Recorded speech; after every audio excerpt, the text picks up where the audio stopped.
আজকে গ্যাংটকে আমাদের সেকেন্ড ডে। আজকে আমরা রেডি হয়ে সকাল সকাল মানে বসে আছি।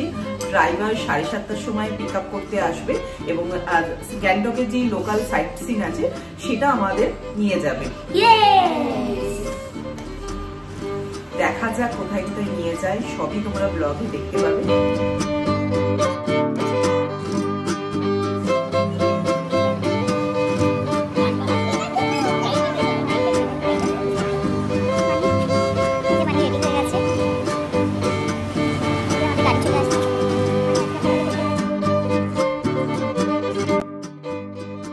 গ্যাংটকে এখন আমরা যেখানে আছি সেটা হচ্ছে বাগথান ওয়াটারফল। এই ওয়াটারফল দেখে সত্যি খুব ভালো লাগলো এবং আমার পরিবারের সবাই এই জায়গাটা খুব মজা করলো। সিকিম আসার জন্য সবচেয়ে বেস্ট টাইম হচ্ছে অক্টোবর থেকে নভেম্বর এবং ওইদিকে ফেব্রুয়ারি, মার্চ, এপ্রিল ট্যুরিস্টদের জন্য সবচেয়ে বেস্ট টাইম টু ভিজিট। যেহেতু আমরা এই ট্রিপ আমাদের জানাশোনা এজেন্ট দিয়ে করেছি সেহেতু সব কিছুই ব্যবস্থা ভালো মতো করা হয়েছিল এবং আমাদের গাড়িও সকাল 7টার মধ্যে হোটেলের সামনে চলে এসেছিল। এই বাগথান ওয়াটারফল গ্যাংটকের সাইট সিনের মধ্যেই পড়ে এবং এখানে চাইলে আপনি জলের উপর অ্যাক্টিভিটিও করতে পারবেন, স্মল একটা অ্যাডভেঞ্চার করতে পারবেন এবং এখানে লোকাল ড্রেস পরেও ফটোশ্যুট করা যায়। গতকাল আমরা গ্যাংটকের ওয়েদারটা খারাপ পেয়েছিলাম, কিন্তু আজকে ওয়েদার এতটাই ভালো যে আমাদের এই ট্রিপকে আরও সুন্দর করে তুলেছে।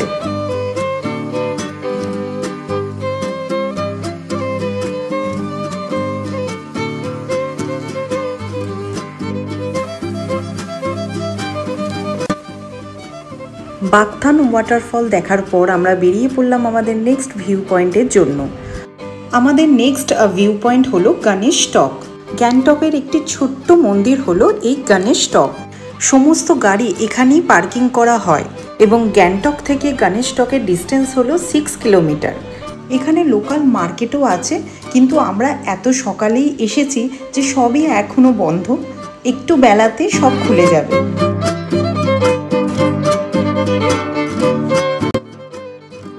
মন্দিরে যাওয়ার জন্য এটাই হচ্ছে মেন এন্ট্রি, এখান থেকেই শুরু হয় এবং এই সিঁড়ি বেয়ে কিছুটা যাওয়ার পরে আসবে মেন মন্দির এবং ভিউ পয়েন্টের জন্য আপনাকে কিছুটা ওপরে যেতে হবে।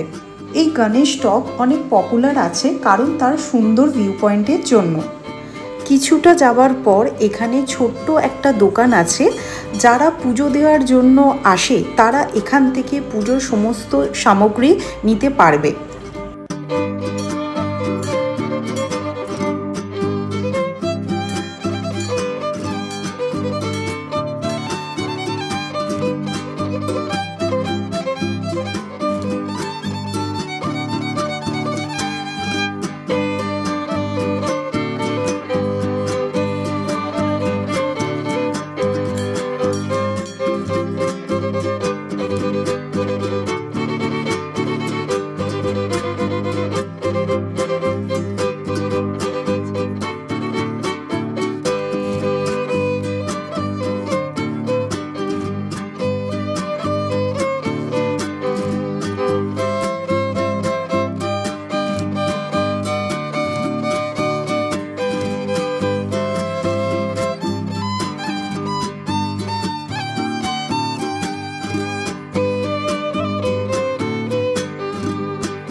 আমরা নেক্সট যেখানে চলে এসেছি সেটা হচ্ছে প্ল্যান্ট কনজারভেটরিতে এবং এখানে আপনারা ভালো মতো গাড়ি পার্কিং করতে পারবেন।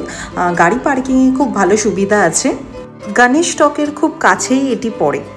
এখানে যেতে গেলে এন্ট্রি ফি লাগে পার পারসন 20 টাকা এবং ছোট বাচ্চাদের 5 টাকা। এখানে সুন্দর সুন্দর ডিফারেন্ট টাইপ প্লান্ট দেখতে পাবেন এবং আপনি যদি গ্যাংটকের এখানে আসেন তাহলে এই জায়গাটা অবশ্যই আসবেন। আমাদের এই জায়গাটা আগে থেকে এক্সপ্লোর করা ছিল, সেহেতু আমরা ভেতরে আর ঢুকলাম না এবং নেক্সট চলে গেলাম তাশি ভিউ পয়েন্টে। আমাদের 4 নাম্বার স্পট হলো তাশি ভিউ পয়েন্ট। গ্যাংটক থেকে তাশির ডিস্টেন্স হচ্ছে 8 কিলোমিটার। গ্যাংটক থেকে তাশি ভিউ পয়েন্ট আসতে 20 থেকে 30 মিনিট সময় লাগে। যদি আপনারা এই তাশি ভিউ পয়েন্ট থেকে কাঞ্চনজঙ্ঘার ভিউ দেখতে চান তাহলে এই তাশি ভিউ পয়েন্ট ঘুরে যেতে পারেন এবং এখানে চাইলে আপনারা স্টেও করতে পারেন। গ্যাংটকের একটি অফবিট প্লেস হচ্ছে এই তাশি ভিউ পয়েন্ট।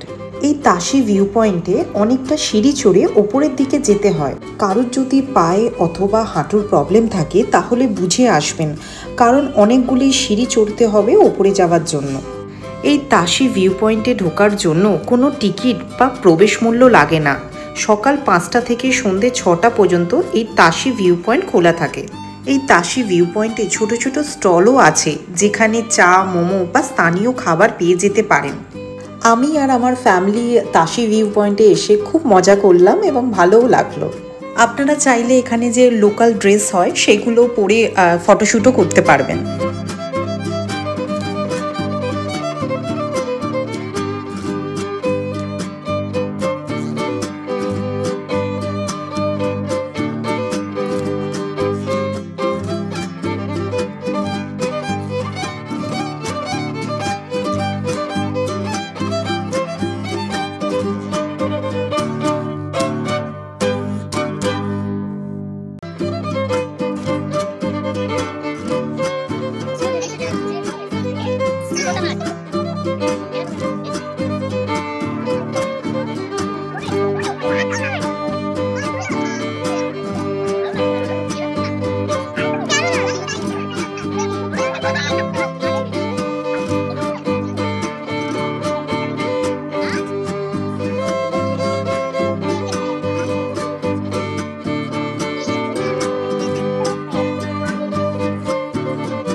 আমাদের নেক্সট পয়েন্ট হচ্ছে বানঝাগরি ফলস।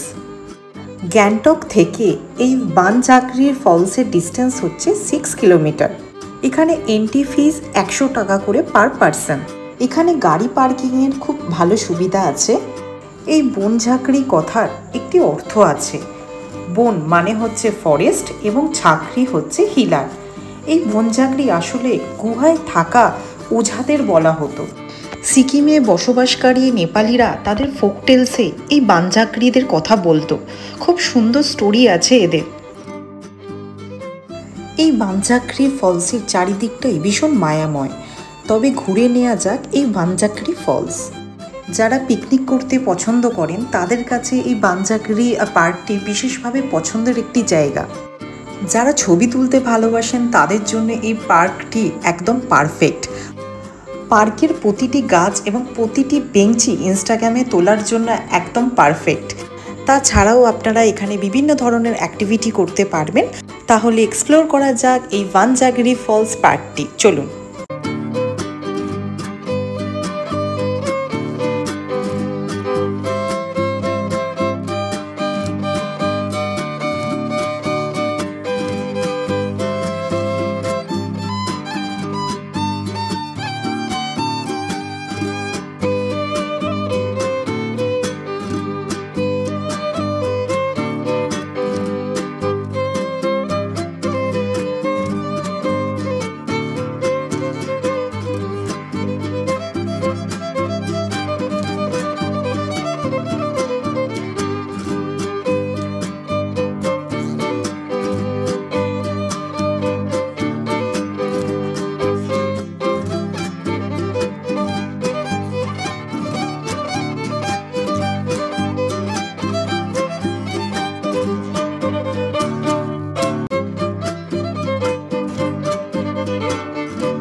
এইভাবে এনজয় করতে করতে আজকে আমাদের এই দিনটি কেটে গেল এবং আপনারা অবশ্যই জানাবেন আমার এই ভিডিওটি কেমন লাগলো এবং লাইক শেয়ার কমেন্ট করতে ভুলবেন না এবং চ্যানেলটি সাবস্ক্রাইব করতেও ভুলবেন না।